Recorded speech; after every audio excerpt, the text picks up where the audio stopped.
Kepo buksan mo ang Biblia, Unang Kronika chapter 4, Unang Kronika chapter 4, 9, 9 and 10, 9 and 10.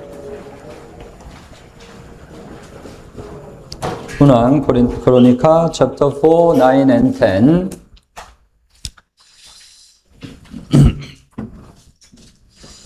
Kepo, basahin po natin ng sabay-sabay. Si Jabez ay higit na kagalang-galang kaysa kanyang mga kapatid at tinawag ng kanyang ina ang kanyang pangalan na Jabez na sinasabi sapagkat ipinanganak ko siya ng may kahirapan. At si Jabez ay dumalangin sa Diyos ng Israel na nagsasabi, O ako naway iyong pagpalain at palawakin ang aking nasasakupan na ang iyong kamay ay sumaakin. At ingatan mo ako sa kasamaan upang wag akong maghirap. At ipagkaloob ng Diyos sa kanya ang kanyang hinihiling. Okay po. Sa unang kronika ay nakatala ang talaan ng lahi ng sangkatauhan mula kay Adan. Tama po ba?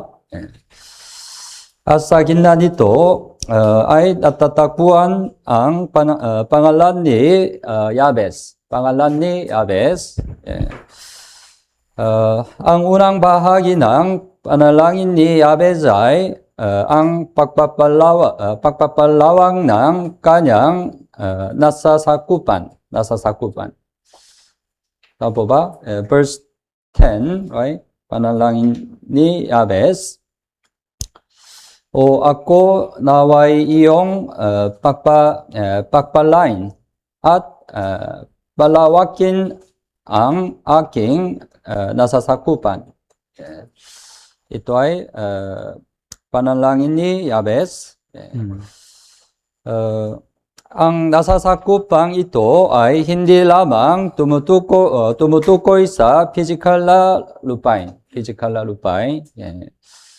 Ito ay tumutukoy sa pagpapalang nais ibigay ng Diyos isang espiritual na pagpapala. Naintindihan niyo po? Hindi marunong Tagalog? Naintindihan? Marami tayong espiritual na nasasakupan, dapat palawakin. Ano po? Ang nasasakupan ng panalangin. Maybe when we get the salvation, right, we pray for ourselves, right? Kaya nung tayo po ay naligtas, tayo po ay nananalangin lamang para sa ating mga sarili. But as we grow in the faith, gradually we pray for the other. Kaya kapag lumalago na po tayo sa ating pananampalataya, pinapanalangin na po natin yung iba. Tama po ba? And also you pray for the church, right? At kayo din po ay nananalangin para sa iglesia. Ito ay ang nasasakupan ng panalangin. At may pakikipag-fellowship. Ang nasasakupan ng pakikipag-fellowship. When you get the salvation, right, at first, you just have a fellowship with the brethren who invite you. Kaya nung kayo po ay naligtas, kayo po siguro ay nakakapag-fellowship lang sa mga kapatiran na nag-imbita po sa inyo. But gradually, right, you enlarge the territory of the fellowship. Pero paunti-unti, pinapalawak nyo po yung teritoryo ng fellowship. You have a fellowship with the other brothers and sisters. Kayo ay nakikipag-fellowship na sa ibang mga kapatiran. Youth group, fathers group, mothers group, and your cell group, right? Even when you attend the retreat, right, you can have a fellowship with the brothers and sisters in other churches. At right? kapag kayo po ay pupunta sa mga retreat, kayo rin po ay nakakaroon ng fellowship sa ibang mga iglesia. And Korea mission team visit, right? You can extend territory. You can have a fellowship with the Korean brothers and sisters. Kaya kapag mayroon naman pong Korean mission team, kayo rin po ay nakakaroon ng fellowship sa mga Korean na mga kapatiran. You have to enlarge your territory of the fellowship. Kaya dapat nyo pong palawakin yung teritoryo ng inyong fellowship. At may ang nasasakupan ng ebanghelyo. ito ay pinakamahalagang bagay. Kaya ngayong araw, pag-isipan natin ng nasasakupan ng ebanghelyo. So, lalo nating pag-isipan ng nasasakupan ng ebanghelyo. Kalooban ng Diyos na palawakin natin ang ating nasasakupan. Inutusan tayo ni Jesus na ipangaral ang ebanghelyo sa lahat ng tao. Okay po, buksan mo ang Biblia, Marcos chapter 16. 16 verse 15. Marcos 16 verse 15.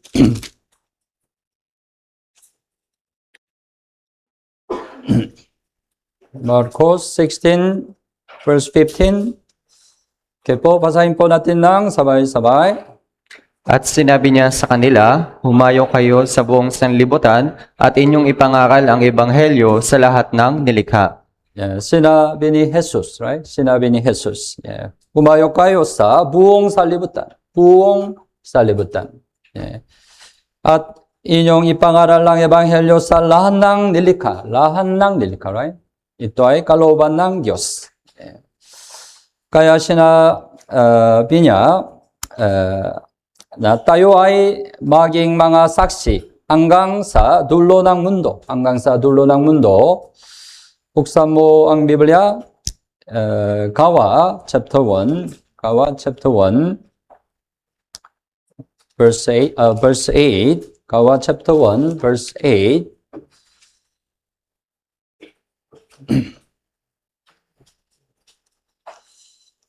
Okay po, Gawa chapter 1, 8. Basahin po natin ng sabay-sabay.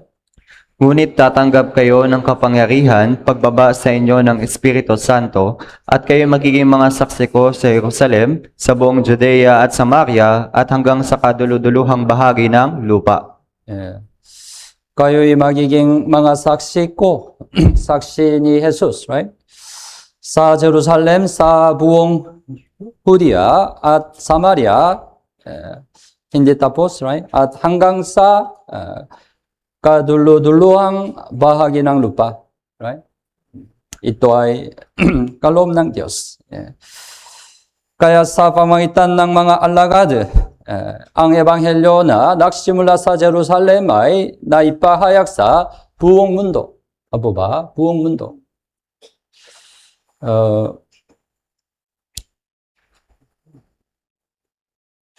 So,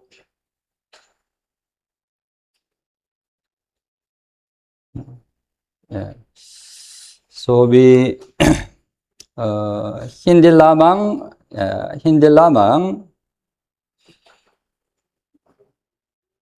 lupain, kundi espiritual na pagpapala, right? Ito ay kalooban ng Diyos. So, let's think about how the gospel, through gospel, come to the Philippines until now. Kaya pag-isipan po natin kung paano po nakakating yung ebanghelyo dito po sa Pilipinas. The journey of the gospel. Kaya ito po yung paglalakbay ng ebanghelyo. Of course, the gospel started from Jesus Christ, right? Opo, yung ebanghelyo, nagsimula po ito kay Jesus. But this time I'd like to mention directly connected to our church. Kaya maaari ko pong ibahagi sa inyo yung direktang may kaugnayan sa ating iglesia. So we can start from the D.L. Moody. Kaya makakapagsimula po tayo kay D.L. Moody. Maybe you heard about D.L. Moody? Maaari narinig niyo na po itong si D.L. Moody. He was a very famous preacher long time ago. Siya po ay isang tanyag na mangangaral sa nung unang panahon. It is said he preached the gospel to more than 200 million people. Kaya sinasabi na siya ay nangangaral ng mahigit sa 200 na milyong katao. Yeah, whole life, his whole life preached the gospel to the many people. Kaya sa buong buhay niya, siya po ay nangangaral ng ebanghelyo. Yeah. After that, the Vincent, he got the salvation through D.L. Moody. Kaya pagkatapos niya, ito naman pong si Vincent, siya po ay naligtas sa pamamagitan po ni D.L. Moody. That's right. Okay. After that, through invitation of Vincent, Edward stood, got the salvation. At pagkatapos nun, sa pamamagitan po ni Vincent, si Edward Stood naman ay naligtas. Yeah. And then, C.T. Studd, he was the son of Edward Studd. Kaya ito naman po si C.T. Studd, siya po yung anak ni Edward Studd. Yeah. Then he established the worldwide evangelization for Christ. It is called WEC, WEC. At siya po yung nagtatag ng Worldwide Evangelization for Christ o yung WEC. Yeah. After then, second, the chairman, Norman Group, over the WEC, he realized that Korea lacks the true gospel. Kaya ito pong ikalawang chairman ng WEC na si Norman Grove, na naunawaan niya po na kailangan niyang ipangaral ang ebanghelyo sa Korea. That's why he wanted to preach the true gospel to Korea. Kaya ninanais niya po na ipangaral yung ebanghelyo sa Korea. Then he met one person, his name Kiss Glass. At nakatagpo niya po ang taong ito na sa Kiss Glass. He was 26 years old, Dutch, the Netherlands, Sudan. Siya po yung may edad na 26 na taong gulang na isang Dutch student. But originally he wanted to go to Nepal to preach the gospel as a missionary. Pero sa original, siya nagnanais niya pong pumunta sa Nepal upang maging misyonaryo. But the Norman Group encouraged him to go to Korea instead go to Nepal. Pero si Norman Grove, hinikayat niya po si Kiss Glass na pumunta sa Korea upang ipangaral ang That's ebanghelyo. why Kiss Glass was sent as a missionary, first missionary in Korea. Kaya si Kiss Glass, siya po yung unang misyonaryo doon po sa Korea. And then through his preaching, as you know well, Pastor Ioanni got the salvation 1962, October 30. Kaya sa pamamagitan po ng kanyang pangangaral, si Pastor Johan Ri ay naligtas noong October 30, 1962. I think you know who is Pastor Ioanni? If you don't attend Wednesday sermon, maybe you don't know. Kaya kapag hindi po kayo ma-attend ng Wednesday sermon, maaari hindi niyo po siya kilala. Yeah, I hope you know him. Kaya ako po talaga ay nag-iisip na kilala niyo po siya.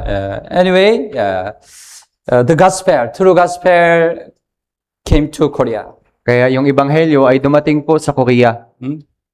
After then, the Life Word Mission started, right?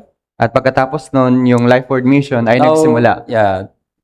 Through our Life Word Mission, right? The gospel, true gospel to preach to the whole world, right? Kaya sa pamamagitan ng Life Word Mission, yung ebanghelyo ay naipapangaral sa buong sanlibutan. Delay? Very late delay. Anyway, that's why our time, 830 country, we have 409 churches, right? Kaya sa 83 na mga bansa, meron na po tayong 1,409 na mga iglesia. So Asia,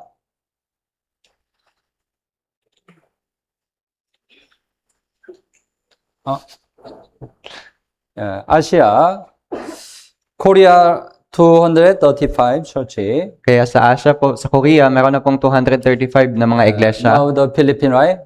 More than 108 churches, right? Kaya sa Pilipinas, meron na po tayong 108 na iglesia. The gospel started from Jerusalem, now spread to the whole world, right? Kaya yung ebanghelyo nagsimula lang sa Jerusalem at ikinakalat na po ito sa buong sanlibutan. Especially through our church, right? At sa pinakamahalaga sa pamamagitan po ng ating iglesia. Jesus said, right? Yeah. Kayo'y magiging mga saksi ko sa Jerusalem, sa buong Hudiya at Samaria at hanggang sa kaduluduluhang bahagi ng lupa, right? It came true, right? Kaya ito po ay naisa katuparan Our time, through our church, right? sa oras po natin sa pamamagitan po ng ating iglesia. Then the gospel, how come to the Philippines? Kaya paano naman po nadala yung ebanghelyo sa Pilipinas?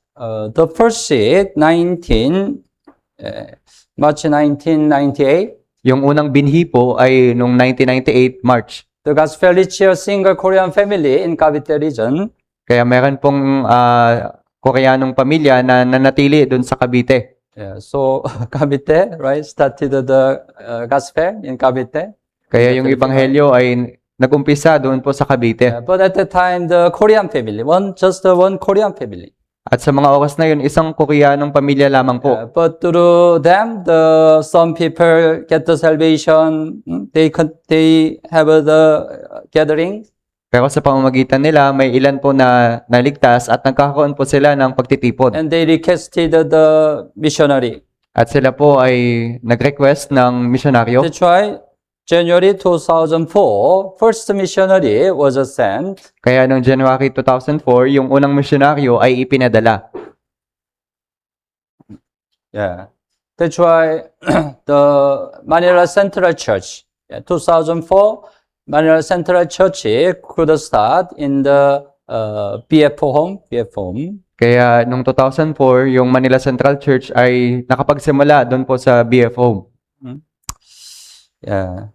After then, not only Korea, but also many Filipino got the salvation. At pagkatapos noon, hindi lamang po mga Korean, kundi yung mga Pilipino ay yung naliligtas. After then, July 2008, Second Church of the Philippines, Naga Church started. Pastor Park Hong-sun assigned.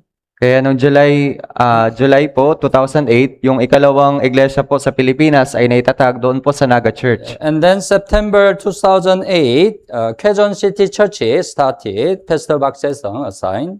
Kaya noong September 2008, yung iglesia sa Quezon City ay naitatag si Pastor Park Jesong po yung na-assign. After then, January 2009, Cavite Church started by the Pastor Choi Gi-tae. Kaya noong January 2009, yung church sa Cavite ay naitatag si Pastor Choi Gi-tae yung nag-umpisa. After then, anong church? Kaya pagkatapos noon, anong church yung masunod? Yeah. Ortigas Church, April 2009, Ortigas Church started. Kaya noong April 2009, yung Ortigas Church ay nagsimula. The first missionary, Lee Jae-woo in Ortigas. Kaya yung unang misyonaryo ay si Pastor Lee Jae-woo. Okay po, you know when Ortigas Church start? Kaya alam niyo na po kung kailan nagsimula yung Ortigas Church? 2009, April. Okay po? After then, 2010, April 2010, we could have a first summer retreat. Kaya noong April 2010, tayo po ay nagsagawa ng unang beses na summer retreat. Right, April 2009, Ortigas Church start. Kaya noong April 2009, yung Ortigas Church po ay nagsimula. And first summer retreat, April 2010. Right? Kaya yung unang summer retreat ay noong April 2010. But at the time, total 270 attendees, right? Kaya sa mga panahon na yon, nasa 270 po yung dumalo. Hindi marami, right? And then now, we have a total 170 church and mission branch. Kaya sa mga panahon natin ngayon, nasa 170 na po yung mga churches at mission branch. 108 churches and 26 mission mission branch. Kaya 108 na mga iglesia at nasa 62 na mission branch. 97 total minister. Kaya Ngayon naman po, meron na po tayong 97 na mga And this minister. year, 2026, our summary attendees are 16,311. Kaya sa taong ito na ating summer retreat, nasa 16,311 po yung dumalo. So the seed planted by D.L. Moody carried through Korea continue to grow and release in the Philippines. Kaya yung binhi na pinadala ni D.L. Moody ay napunta sa Korea at lumalaganap sa Pilipinas. So compare 2010, 270 souls. Now this year, 16,311 souls. Kaya maaari natin ikumpara na yung 2010 nasa 270 na kaluluwa lang, pero ngayong taon nasa 6,311 na kaluluwa. For 16 years, right? 6,000% increase, right? Kaya sa loob po ng 16 taon, 6,000 na porsyento po yung itinaas po neto. It's a complete great works of God, right? Kaya ito po talaga ay dakilang gawain po ng Diyos. It testified, right? God clearly worked through our church. Kaya ito po yung nagpapatotoo na yung Diyos ay kumikilos sa ating iglesia. It's amazing grace. Yeah, we are in this church where the Holy Spirit really works. Kaya ito po talaga ay nakakamangha na tayo ay nandito sa iglesia na yung Diyos ay talagang kumikilos. That's why, right? You have to abide in true church. Kaya dapat po tayong manatili sa tunay na iglesia. Because God still work through our church, right? Dahil yung Diyos ay kumikilos pa rin sa ating iglesia. Yeah. Ang paglaganap ng Ebanghelyo sa buong mundo ay bunga ng pinalawang na nasasakupan. Tama ba? Kung nanatili lamang sa Jerusalem ang nasasakupan ng Ebanghelyo, hindi sana ito umabot sa atin. Okay po. But it's not the end. Pero hindi pa po ito yung We have katapusan. to continue enlarge the territory. Dapat patuloy po nating palawakin yung ating nasasakupan. Because Philippines, right? Still there are many places where the gospel couldn't reach, right? Dahil sa Pilipinas, mayroon pa pong mga lugar na hindi na aabutan ng Ebanghelyo. We have to continue enlarge territory of the gospel. Kaya dapat po tayong patuloy sa pagpapalawak ng Ebanghelyo. So, ngayong araw, pag-isipan natin ano ang kailangan. May ang mga kinakailangan upang mapalawak ang ating nasasakupan ng Ebanghelyo. Kailangang maging matatag muna ang loob bago natin mapalawak ang ating nasasakupan sa labas. Ito po.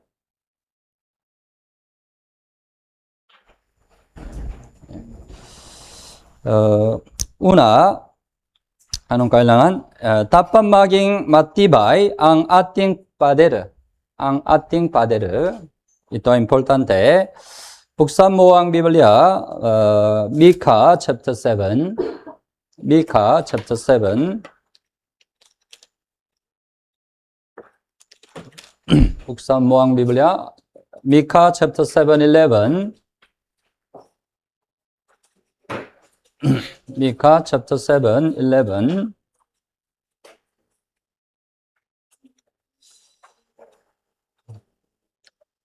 Okay po. Basahin po natin ng sabay-sabay. Isang araw para sa pagtatayo ng iyong mga kuta, sa araw na iyon ay palalawakin ang iyong hangganan. Isang araw para sa pagtatayo ng iyong mga kuta, pader, right? Sa araw na iyon ay palalawakin ang inyong hangganan. Kapag matibay ang pader, may pagtatanggol nito ang lungsod laban sa pag-atake ng kaaway. Tama ba? Ano ang pader? Ang ating puso ay tulad ng pader. Kaya kailangan nating pantayan ng mabuti ang ating puso ating puso. Ito po, buksan mo ang Biblia, Kaikan chapter 4. Kaikan chapter 4, 23.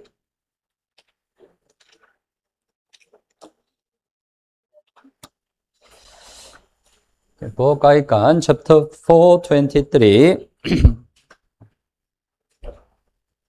Ito po, basahin po natin ng sabay-sabay. Ang iyong puso'y buong sikap mong ingatan, sapagkat mula rito'y dumadaloy ang mga bukal ng buhay. Ang iyong puso'y buong sikap mong ingatan. Buong sikap mong ingatan. Bakit? Sapagkat mula nito'y dumadaloy ang mga bukal ng buhay. Bukal ng buhay. Pero sa panahon natin na ngayon, lalong naging mahirap ang pag-iingat ng ating puso. Bakit? Dahil napakaraming magkamundong bagay ang nangnanais na agawin ang ating puso. Tama po ba? That's why nowadays many people use a smartphone. Kaya sa mga panahon natin na ito, yung mga tao ay laging gumagamit ng mga smartphone. Right? They focus. Laging nakatuon lamang sa cellphone, Sa 지푼이 lahat. sa jeep. Tama? But the problem, right? The contents in the we look at in the smartphone takes away our heart from the Lord. Pero yung totoo, yung mga nilalaman po ng mga nakikita po natin sa cellphone ay nilalayo po neto yung ating mga puso. Tama po ba? So we have to keep our heart. Kaya dapat po natin protektahan yung ating mga puso. Minsan you have a problem with somebody, Kaya kung minsan meron po kayong problema sa ibang tao then you have some anger in your heart, at meron po kayong pagkagalit sa inyong mga puso, right? Mahirap. Keep your heart, right? Yeah.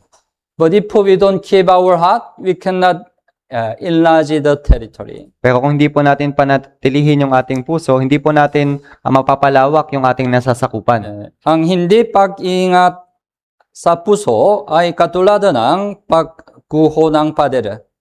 Katulad ng pagguho ng pader. Kaikan chapter 25. Buksan mo ang Biblia. Kaya po sa mga Kawikaan, Kapitulo 25, 25 verse 28. Kawikaan 25, versikulo 28, 25 verse 28. Also, basahin po natin ng sabay-sabay. siyang hindi nagpipigil ng kanyang sarili ay parang lunsod na winasak at walang pader na nalabi. Siyang hindi nagpipigil ng kanyang sarili. Kanyang sarili sa Korean translate, kanyang puso. Pareho, kanyang puso. No? Siyang hindi nagpipigil ng kanyang puso ay parang lungsod na winasak. At walang pader na nalabi. Anong mangyayari sa ganitong situation? Kapag hindi natin nababantayan ang ating puso, madaling kumilos ang ating kaaway na si Satanas. Tama po ba? Madali.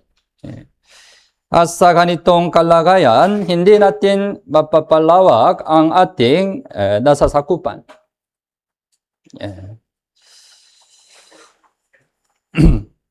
So, ito importante. Matibay na pader muna. bagong teritoryo. So, anong kailangan? Pagpapatibay sa law. Pagpapatibay sa law. Pagkatapos, paglawak sa labas.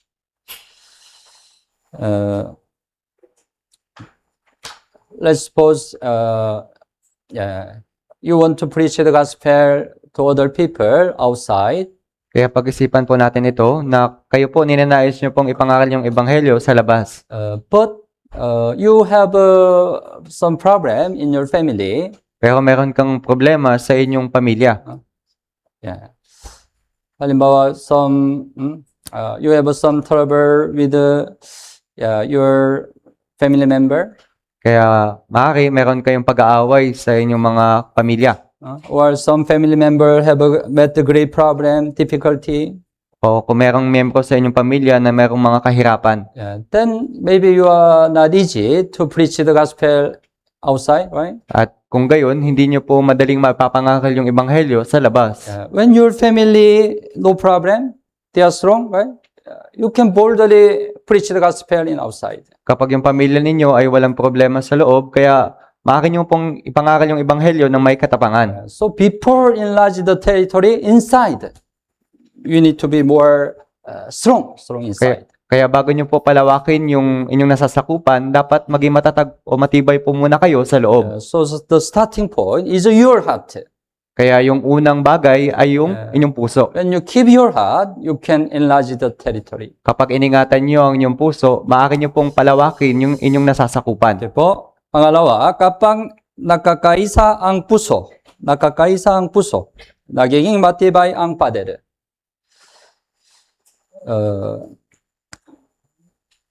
Buksan mo ang Biblia, Nehemiah chapter 4, Kaya sa Nehemias, Kapitulo 4, Nehemiah chapter 4, verse 6. Chapter 4, verse 6. Kaya Nehemias, Kapitulo 4, versikulo 6.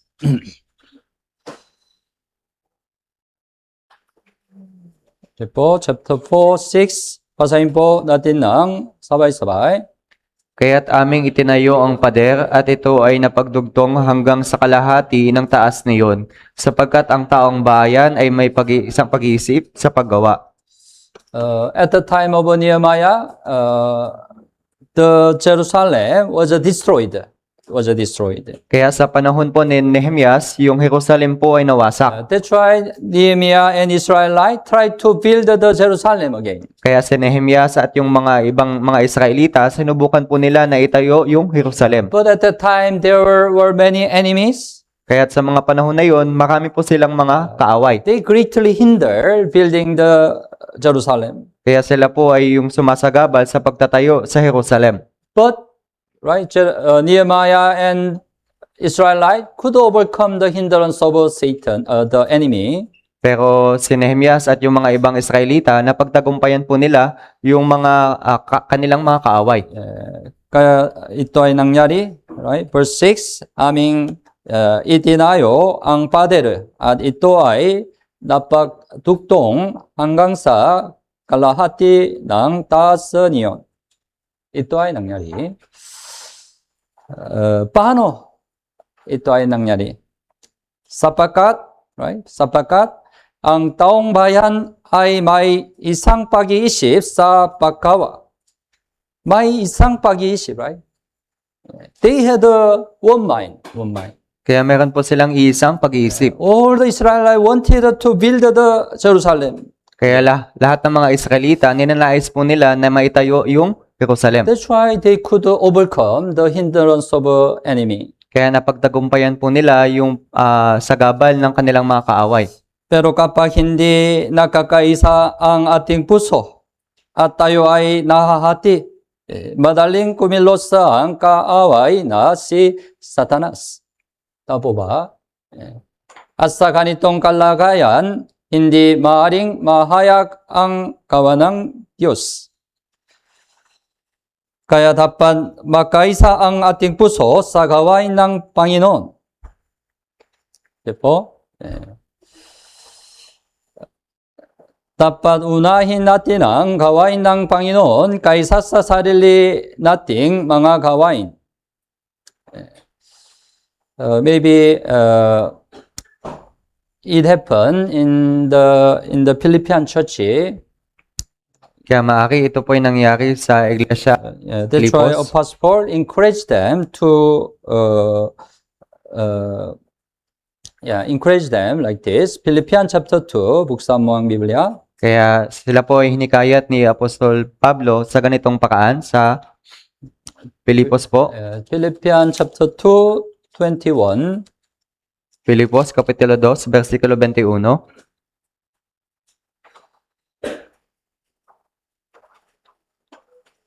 po, chapter 2:21. Basahin po natin ng sabay-sabay.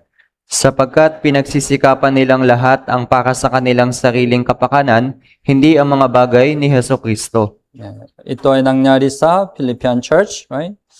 Pinagsisikapan nilang lahat ang para sa kanilang sariling kapakanan, right? Hindi ang mga bagay ni Hesus Kristo. Yeah, we shouldn't be like them, right? Kaya dapat hindi po tayo maging gaya nito. Yeah. Of course, you have also many your personal affair, personal things to do, right? Kaya, opo, meron po kayong iba-ibang mga personal na mga gawain. But if you focus on your personal affair first, who can do God's work? Kaya kung kayo po ay nagtutuon muna sa inyong mga personal na bagay, sino na lang po ang gagawa sa mga gawain ng Diyos? So whenever there is a church gathering, you try to come church gathering first. Kaya kung meron po tayong pagtitipon sa iglesia, dapat subukan po nating dumalo sa ating pagtitipon. Kapag binibigyan natin ng pangunahing prioridad ang gawain ng Panginoon, nakakaisa ang ating puso. Right? Kapag nakakaisa ang puso, tumitibay ang pader at lumalawak ang teritoryo. Ito.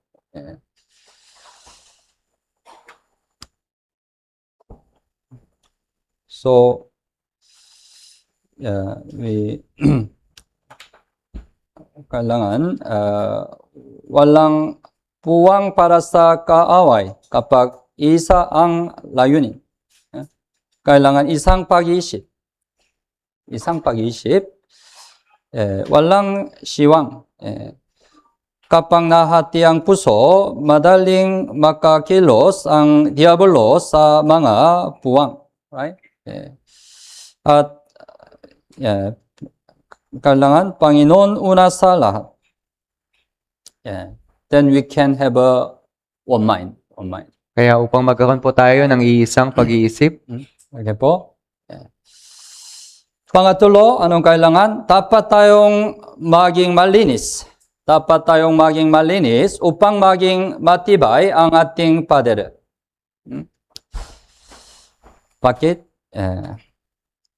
May halimbawa sa Biblia, pag-isipan natin, nang tatawid si Josue sa ilog Yordan, una niyang hiniling na maging malinis ang bayan. Buksan mo ang Biblia, Josue chapter 3. kaya sa Josue, Kapitulo 3, Verse 5. versikulo 5. 5. Sa Josue, Kapitulo 3, versikulo 5. Chapter 3, verse 5.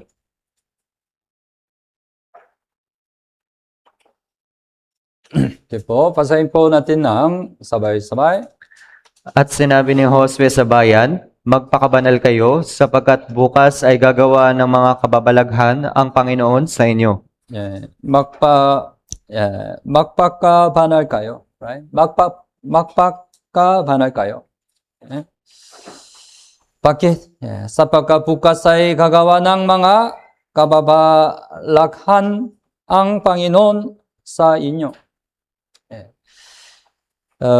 Upang masakop ang Kanaan, kinakailangan tawirin nila ang ilog Yordan.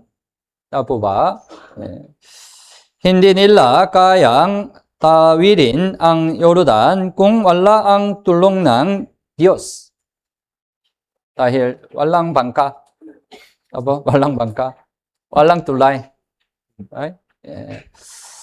Hindi nila kayang tawirin ng Yordan kung wala ang tulong ng Diyos. Anong kailangan? Kung hindi sila malinis, hindi nila maasahan ng tulong ng Diyos. Kaya unang hiniling ng Diyos ang pagpapakabanal sa kanyang harapan. Naintindihan niyo po?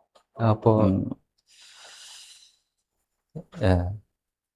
That's why we need to be clean. Kaya dapat po tayong maging malinis. To make a strong word. Kaya upang maitatag po natin yung matibay na pader. May isa pang halimbawa, dahil sa nakatagong kasalanan ni Akan, hindi nasakop ng Israel ang lungsod ng Ai at sila ay natalo.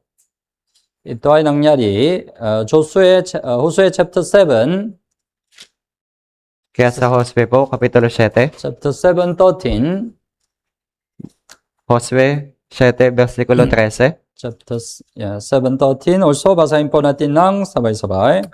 Tumayo ka, pakabanalin mo ang bayan, at sabihin mo, magpakabanal kayo sa kinabukasan, sapagkat ganito ang sabi ng Panginoon, ang Diyos ng Israel. May mga itinalagang bagay sa gitna mo, o Israel. Ikaw ay hindi makakatagal sa harapan ng iyong mga kaaway hanggang sa iyong alisin ang itinalagang bagay sa gitna ninyo. 예. sinabi ni Hosue, magpakabanal kayo sa kinabukasan. magpakabanal kayo sa kinabukasan. Dahil may kasalanan ni Akan, right? The end of verse 13, hanggang sa inyong alisin ang itinalagang bagay sa gitna ninyo. This time, right, the Israelite could overcome Jericho, city of Jericho. Kaya sa panahon na ito, yung mga Israelita na pagtagumpayan po nila yung lungsod ng Jericho. Jericho was a very great city. Kaya yung Jericho ay isang malaking lungsod. But by God's power, they could overcome Jericho. Pero sa pamamagitan po ng kapangyarihan ng Diyos na pagtagumpayan po nila yung lungsod ng Jericho. After Jericho, they met the very small city, Ai. At pagkatapos na makatagpo yung Jericho, na nakatagpo po nila yung lungsod ng Ai. Right? They thought they could overcome Ai very easily. At iniisip po nila na mapagtatagumpayan din po nila yung lungsod ng Ai ng madali. But they were defeated by Ai, right? Pero sila po ay natalo ng lungsod ng Ai. Dahil sa kasalanan. Kasalanan ni Akan. That's why God commanded them, remove sin first. Kaya inutusan po sila ng Diyos na dapat nilang alisin muna yung kasalanan. Dahil kapag may kasalanan, hindi makakakilos ang Diyos. Right? Kapag tayo ay malinis, ginagamit tayo ng Panginoon sa pagpapalawang ng kanyang nasasakupan. Tama po ba? Buksan mo ang Biblia, ikalawang Timoteo, chapter 2. Kaya sa ikalawang Timoteo po, Kapitulo 2. Ikalawang Timoteo, chapter 2. 20 and 21. Ikalawang Timoteo, Kapitulo 2, versikulo 20 hanggang 21. 20 and 21, basahin po natin ng sabay-sabay. Sa isang malaking bahay ay hindi lamang may mga kasangkapang ginto at pilak, kundi mayroon din namang kahoy at luwad. At ang iba'y sa tatanging paggagamitan at ang iba'y para sa karaniwan. Kung nililinis ng sinuman ang kanyang sarili mula sa mga bagay na ito, ay magiging tanging kagamitan, itinalaga at mahalaga sa may-ari ng bahay, handa sa lahat ng mabuting gawa. Verse 20, sa isang malaking bahay. Sa isang malaking bahay. Ano po ito? Ito ay iglesia. Iglesia. Isang malaking bahay. Ngayon, iglesia. May mga kasangkapang ginto at pilak. Kundi mayroon din namang kahoy at luwad. May tanong ako, which vessel the master will use? Kaya ano po kayong kagamitan yung gagamitin ng Panginoon? Ginto. Number 1, ginto. Number 2, pilak. Number 3, kahoy. Number 4, luwad. Ano? Anong sagot? Anong sagot? Maybe you want to use ginto. You like ginto? Kaya maaari gusto nyo pong gamitin yung ginto. But the answer, we can find the answer, may sagot number 21. Kung nilinis ng sinuman ang kanyang sarili mula sa mga bagay na ito ay magiging tanging kagamitan, right? Yeah. The master will use a clean vessel. Kaya yung Panginoon ay gagamitin yung isang malinis na bagay. Yeah, tama. Yeah. So, pareho, our Lord will use the Christian who is clean. Kaya katulad nito, yung Panginoon ay gagamitin yung Kristyano na malinis. Yeah. Also, God will use the church that is clean also. At yung Panginoon ay gagamitin yung iglesia na malinis. So, to enlarge the territory, we need to be clean, more clean. Kaya upang mapalawak yung ating nasasakupan, dapat po tayong mas higit na maging malinis. Ginagamit lamang ng Diyos ang nilinis na daluyan.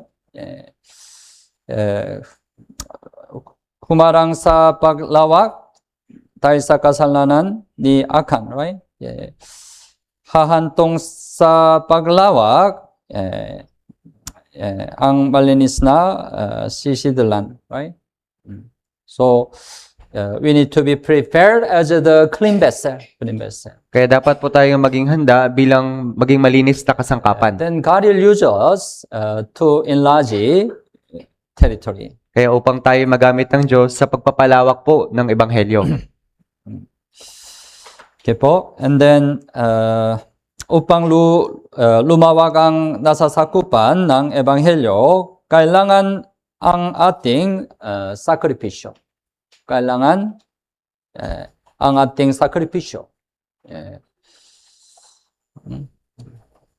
Buksan mo ang Biblia, Juan chapter 12.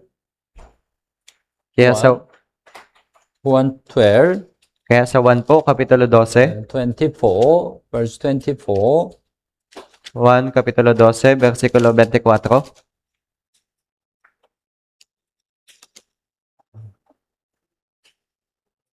Po, 12:24, basahin po natin ng sabay-sabay. Katotohanang sinasabi ko sa inyo, maliban na ang butil ng trigo ay mahulog sa lupa at mamatay, ito ay mananatiling nag-iisa, ngunit kung ito ay mamatay, ay nagbubunga ng marami. Yeah. Maliban na ang butil ng trigo ay mahulog sa lupa at mamatay, ito ay mananatiling nag-iisa. Yeah. Walang bunga, right? Yeah. Ngunit, kung ito'y mamatay, anong ibig sabihin? Mamatay, ito ay sakripisyo. Una, sakripisyo ni Jesus. Tama? Pangalawa, sakripisyo ng Kristiyano. Ito ay mamatay ay nagbubunga ng marami. Right? Kung walang sakripisyo, hindi kailanman lalawak ang nasasakupan. Tayo ay naligtas dahil sa sakripisyong ginawa ni Jesus para sa atin. Bago dumating sa atin ang Ebanghelyo, maraming sakripisyo ang ginawa ng mga naunang mananampalataya. Right? A while ago we learned the history of our church. Kaya bakit po ba natin pinag-aralan yung kasaysayan ng ating iglesia? From the D.L. Moody, how the gospel come to the Philippines. Kaya kung paano sa pamamagitan ng D.L. Moody ay nakakating yung ebanghelyo sa Pilipinas. How great sacrifice was until the true gospel come to the Philippines. Kaya gaano kadakilang sakripisyo po ito na hanggang sa makakating yung ebanghelyo sa Pilipinas. The Pastor Yohan Ray, he got saved 1962. Kaya si Pastor Yohan Ray, naligtas po siya noong 1962. I heard, he received so great persecution Narinig ko po na siya po ay nakatanggap ng napakaraming pag-uusig. because of the gospel. Sometimes he met the situation. Some people try to kill him. Kaya narinig ko na dahil sa ebanghelyo, yung ibang mga tao ninanais po siyang patayin.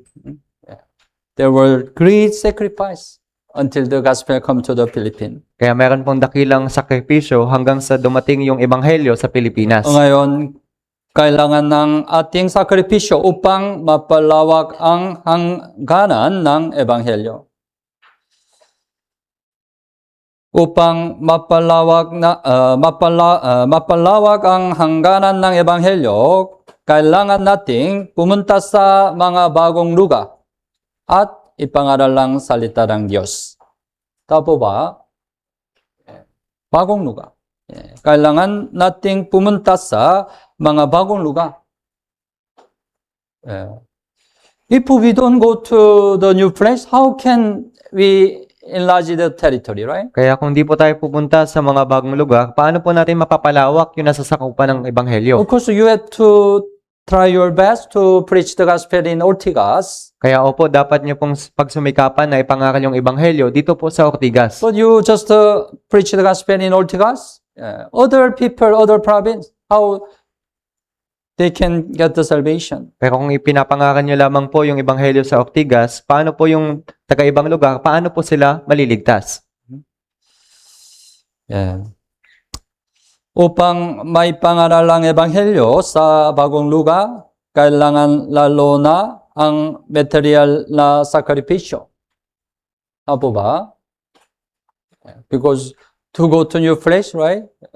We have to spend a lot of money Kaya for the transportation. If for the island, we have to buy airplane ticket.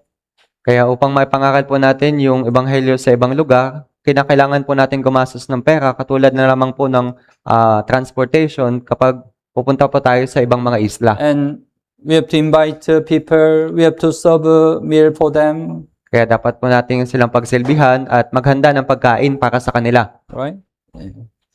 Kailangan lalo na ang material na sakripisyo, right?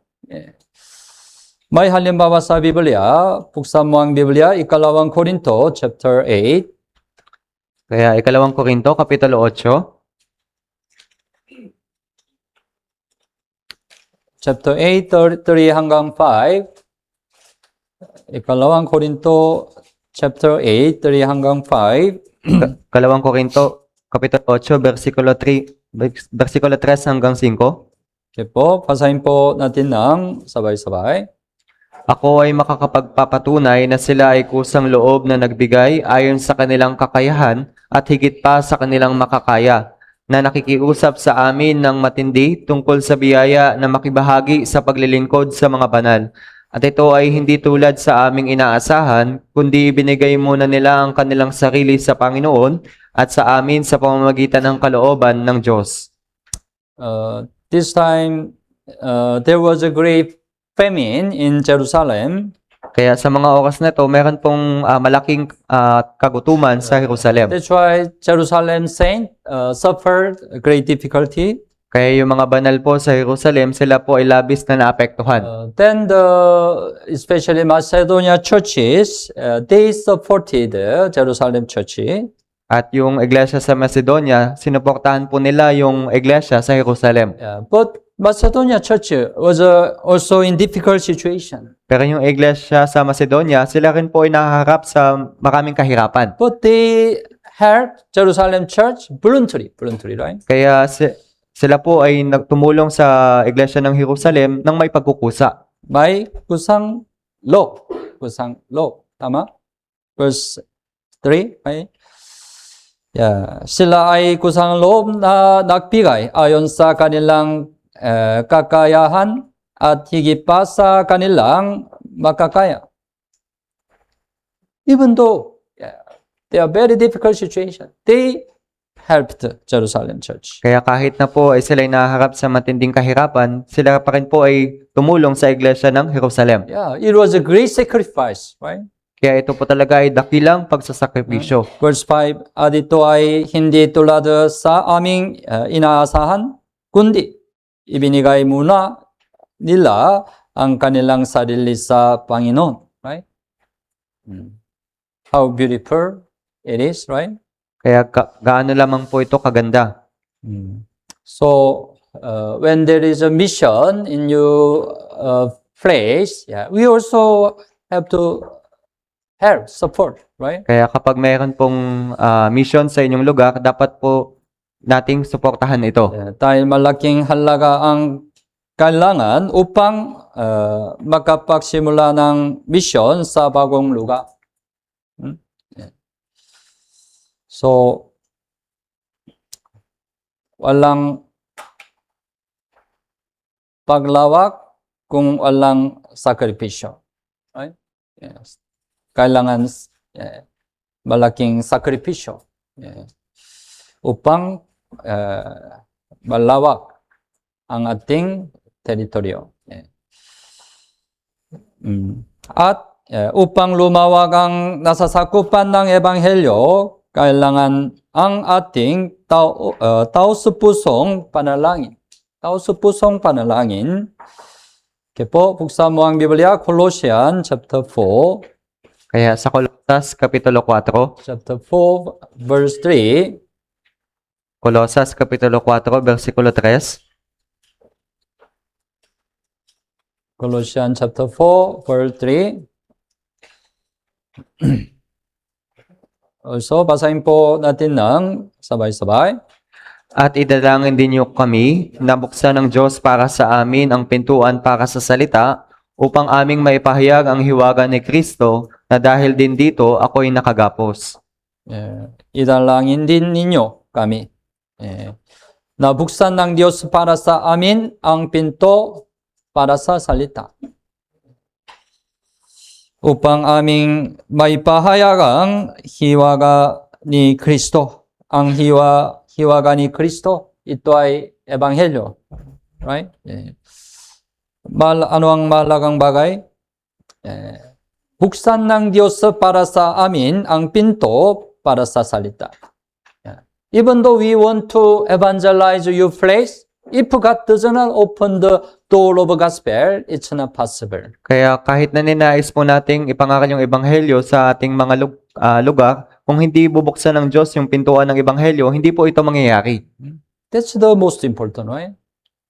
Ito po yung napakahalagang bagay. Must open the door of gospel. Kaya dapat pahintulutan ng Diyos na buksan yung pintuan ng Ebanghelyo. That's why our side, we need to earnestly pray. Kaya sa ating panig, dapat po tayong manalangin ng may katapatan. At kailangan nating magkaroon ng taus-pusong hangarin na palawakin ang nasasakupan ng Ebanghelyo. It's also important. How much you want open the gospel in the new place. Kaya ito rin po yung mahalaga kung gaano po ninyo ninanais na mabuksan yung Ebanghelyo sa inyong lugar. Kailangan nating buksan ng maluwang ang ating bibig. Buksan mo ang Biblia, awit 81. Awit 81. Kaya sa mga awit, 81 verse 10. 81 verse 10.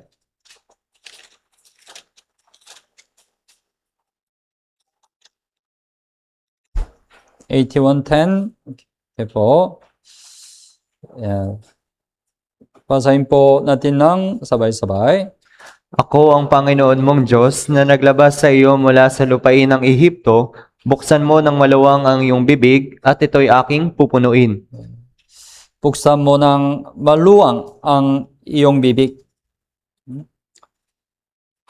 You open mouth.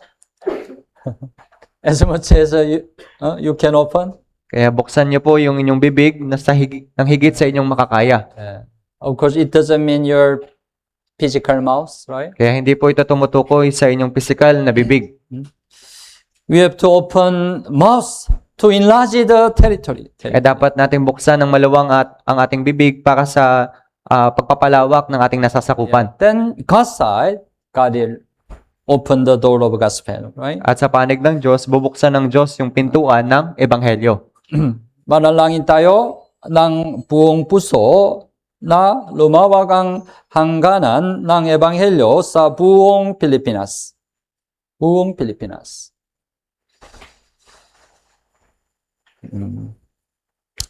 buksan ng maluwang iyong bibig at pupunuin niya ito.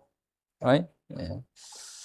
So, as much as we open our mouth wide, God will fill it. God will fill it. Kaya kung gaano po natin binubuksan ng maluwang ang ating bibig, ito po'y pupunuin ng Diyos. Ang misyon ay gawa ng Diyos. Siya ang dapat magbukas ng pintuan para sa Ebanghelyo. Marko chapter 16, buksan mo ang Biblia. Marko chapter 16, verse Yes. 20. Kaya sa Marcos, kapitulo 16, versikulo 20.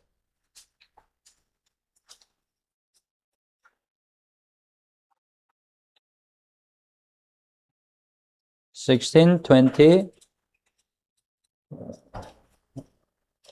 Also, po, basahin po natin ng sabay-sabay.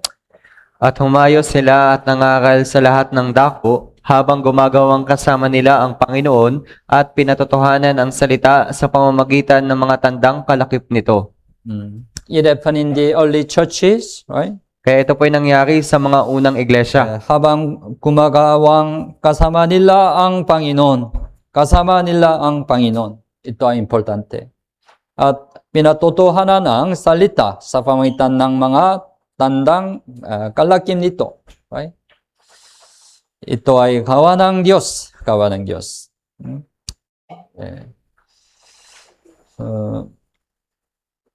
So, idalangin natin ang paglawang ng Ebanghelyo sa buong Pilipinas. I know the Ortega Church also try your best to enlarge the territory. Kaya nalalaman ko po na yung Ortigas Church ay sinusubukan nyo rin pong palawakin yung nasasakupan ng Ebanghelyo. So you go to many places, right? Kaya kayo po'y pumupunta sa iba't ibang lugar. Ortega Church has also many mission branches. Kaya kayo rin po ay maraming mga mission branch. You try to evangelize other new place, right? Kaya sinusubukan nyo rin pong ipangaral yung Ebanghelyo sa ibang mga lugar. But we have to continue until our Lord comes again. Dapat po tayo magpatuloy hanggang sa yung ating Panginoon ay bumalik. Because the Philippines total may 81 province, Kaya sa Pilipinas, meron po tayong 81 na mga probinsya.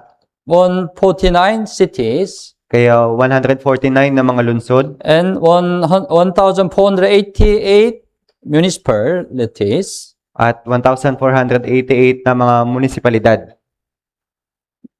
42, more than 42,000 barangays. Kaya nasa 42,000 naman po yung mga barangay.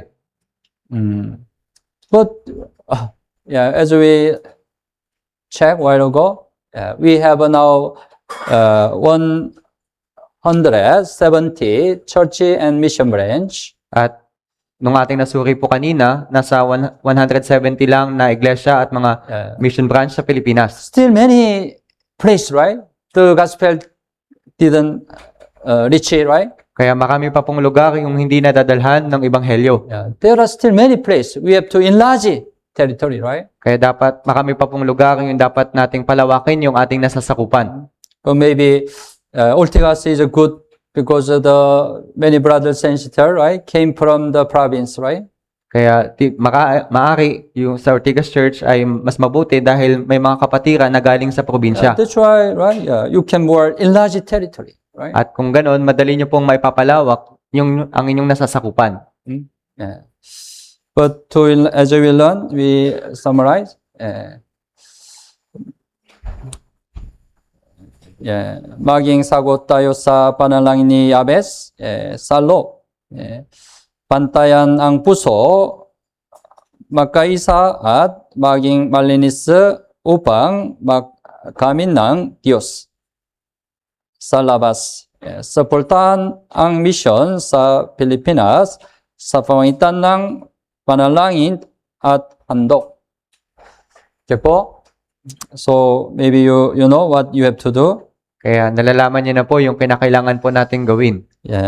Pantayan natin ang ating puso at makibahagi tayo sa mission sa pamamagitan ng ating mga offering at panalangin.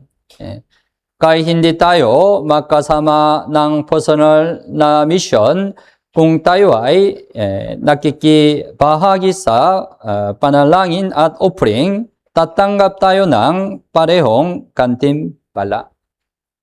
Okay po? So sometimes, right, some brethren, right, they attend, participate in the mission in other place. Kaya kung minsan po yung ibang mga sila po yung mga dumadalo o pumupunta sa mga bagong lugar para magmisyon. They could participate because the situation allow, right? Kaya sila po ay nakakalahok dahil pinahintulutan po sila ng But sitwasyon. maybe there are some brethren, situation not allowed to participate, right? Kaya merong ibang mga kapatiran na yung sitwasyon ay hindi po sila pinahintulutan. But it's not just their mission. Pero hindi lamang po kanilang misyon ito. All church have to do mission together.